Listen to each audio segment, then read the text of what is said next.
this graph is basically showing different combination of uh, methane and ethane. So this line or curve number one represents the phase vapor pressure line of methane, and this one at the end, number 10, represents the vapor pressure line of ethane. So number one is 100% methane and line 10 is 100% ethane. And then in between, we will have different mixtures. For example, line 2 has 97.5% of methane and 2.5% of ethane. Or curve number 6 is 50.2% of methane and 49.98% of ethane. So this is number 1, then number 2, then this is curve number 3, and then this is envelope number 4, and then this is envelope number 5 and envelope number 6. So as you can see, as we increase the percentage of ethane in our mixture, the phase envelope starts shifting from the left to the right. And for example, the envelope number 9 has 95% ethane and only 5% of methane. So it's very close to vapor pressure line of ethane, which is the curve number 10. Okay, so this is a very important graph which basically shows the evolution of generating different mixtures from 100% methane all the way to 100% ethane. And as you can see, every time we make these mixtures, the critical pressure of every one of these envelopes is higher than the critical pressure of methane and ethane. Okay, so the mixtures always they have higher critical pressures. If we connect all these critical points obtained from different mixtures, then we will have a curve which called locus of critical points. So this locus of critical points is a line or is a curve that connects all the bubble point pressure, all the critical point pressure of different mixtures. Generally, in the closed book questions of the exam, what I'll give students, I'll give this graph and I'll say, hey, tell me what is the dew point pressure, what is the bubble point pressure, and what is the critical pressure of a mixture of, let's say, 70% methane and 30% ethane. Okay, or a mixture of 50% methane and 50% ethane. So any one of these mixtures, if I ask you to find the bubble point, dew point, and critical point at a specific temperature, let's say minus 20 or minus 10, then what you would do for this example, for example, if we say find the dew point pressure, bubble point pressure, and critical pressure of a mixture of 50% methane and 50% ethane, that's envelope number 6. So you just locate envelope number 6. So this is envelope, this is number 6. So this is my envelope number 6. And then what you would do at minus 20 degree Fahrenheit, you draw a line. So you draw a straight line. When you hit the dew point line, that's the dew point pressure. If you continue and hit the bubble point line, that's the bubble point pressure. And you can read the critical point from the curve. So these three readings are very important. We need to be able to read those values for any different mixtures. And it's very simple, because if you know the mixtures components, I can just go and find which one of these envelopes corresponds to that. And then the temperature is given, I just draw a line and I read the dew point and the bubble point line. We know the line on the left is the bubble point and the one in the right is the dew point. So this becomes my dew point pressure and this becomes my bubble point pressure. And always the critical point is shown on every one of these envelopes. So I can simply read the critical pressure. So critical pressure of a fixed mixture is basically a fixed number. It doesn't change by temperature. Okay.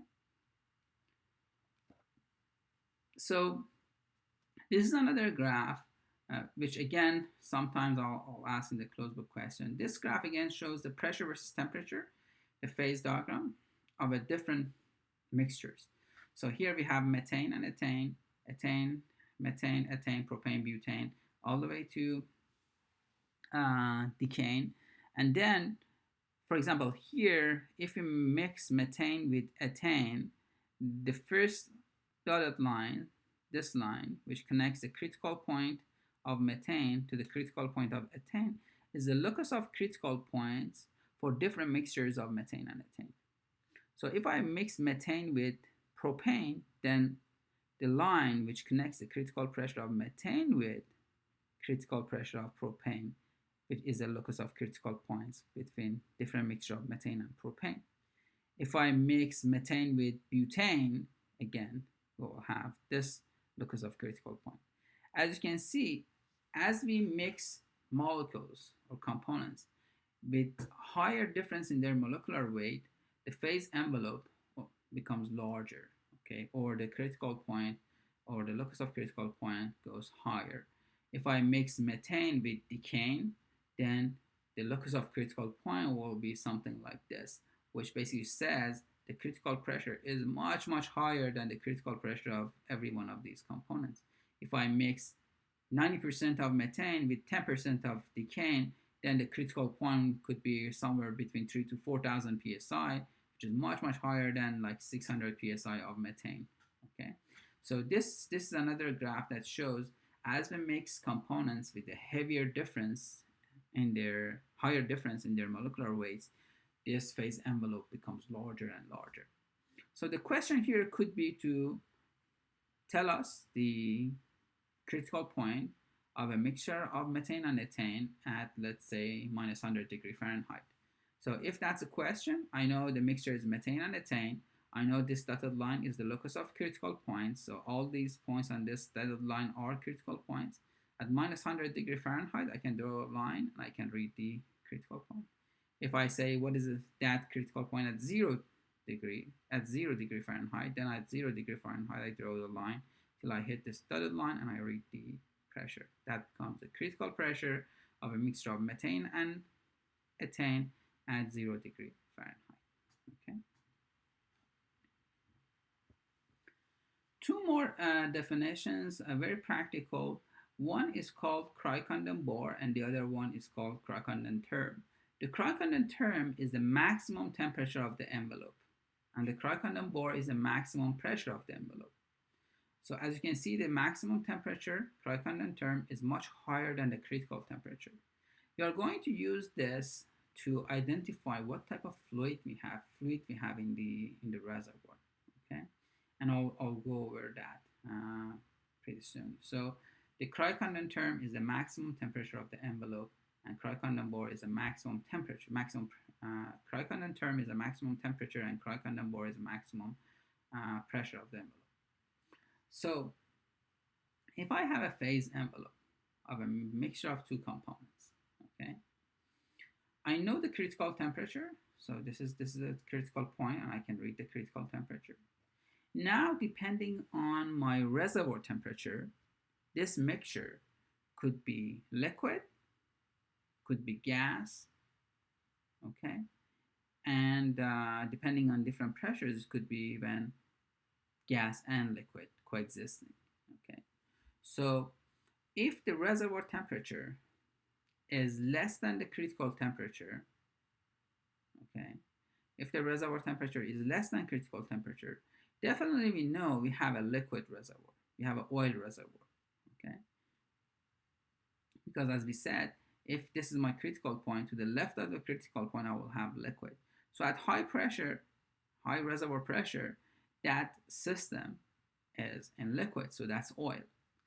If my reservoir temperature is more than critical temperature, I know to the right of the critical temperature I have all gas. I know that's a gas reservoir. Now that gas reservoir could generate some liquid if the pressure drops less than the dew point pressure, and then we will have two-phase, okay? And if the reservoir temperature is more than the Crichton term, the maximum temperature of the envelope, that system is gas no matter how you change the pressure, because if you remember, we always said in the reservoir engineering, we always work at a constant temperature except if you inject steam or heat, which we don't in this case. So the temperature is constant. So if the reservoir temperature is more than Crichton term, then no matter what the pressure is, the reservoir is always in the gas. If the temperature of the reservoir is less than critical temperature, so we are in the left-hand side of the critical point, that's the oil reservoir. So simply by knowing the critical temperature and the reservoir temperature, which is very easy to obtain, we can identify what type of reservoir fluid we have. if it's the oil reservoir, if it's a gas reservoir, if it's what we call retrograde reservoir, then that can be easily identified. Okay. So if you have liquid, if you have oil reservoir, which means the reservoir temperature is less than the critical temperature, okay, as I drop the pressure, let's say 0.1 is my reservoir condition. As I'm producing from this reservoir at a constant temperature, the pressure will drop. It will drop till I hit the bubble point, till the first gas bubble comes out of the liquid. Okay, that's my bubble point. If I continue producing, the pressure drops more. Now I start generating more liquid. Okay, I start generating more gas in the phase. More liquid converts to the gas. So this first bubble point line is 100% liquid. Basically, it's a line that the first gas bubble comes out. So practically, it's 100% liquid. But as pressure goes below the bubble point, I'll start seeing more gases. So this line is a 75% liquid, and then 50% liquid, and then 25% liquid. So as we go deeper into the phase envelope, more gas will come out till we hit the dew point where basically all the liquid converts to the gas, and then we go to the gas phase. Generally, we don't see this part of the graph in the reservoirs because we cannot drop the pressure that low. Okay, so if the reservoir temperature is less than critical point, we have an oil reservoir, and this is how it behaves. However, if the reservoir temperature is more than critical point, let's say the reservoir temperature is more than critical temperature, at a high pressure, now we have gas. Okay, because if we said if the temperature is more than critical temperature, if you are in the right side of the critical point, we have a gas reservoir. So at 0.1, we have gas. So it's a gas reservoir. If we start producing from this gas reservoir, the pressure drops at a constant temperature till we hit the dew point. When we hit the dew point, the first liquid droplet comes out of the gas. Okay, so I have a gas reservoir. I start dropping the pressure. As soon as we hit the dew point, the first droplet of liquid comes out. Okay, so this line is practically 100% gas. But if I continue producing from this reservoir, what happens? More liquid starts coming out of this gas. Where? At the reservoir. So at the reservoir, inside the reservoir, we start leaving some liquids behind.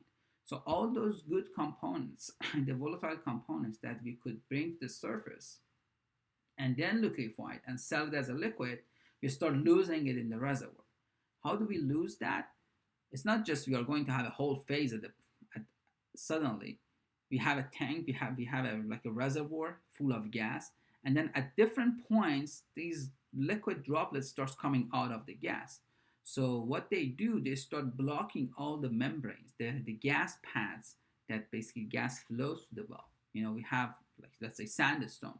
We have all these sand materials, and then we have these porous spaces between the sand particles, and which is filled with the gas.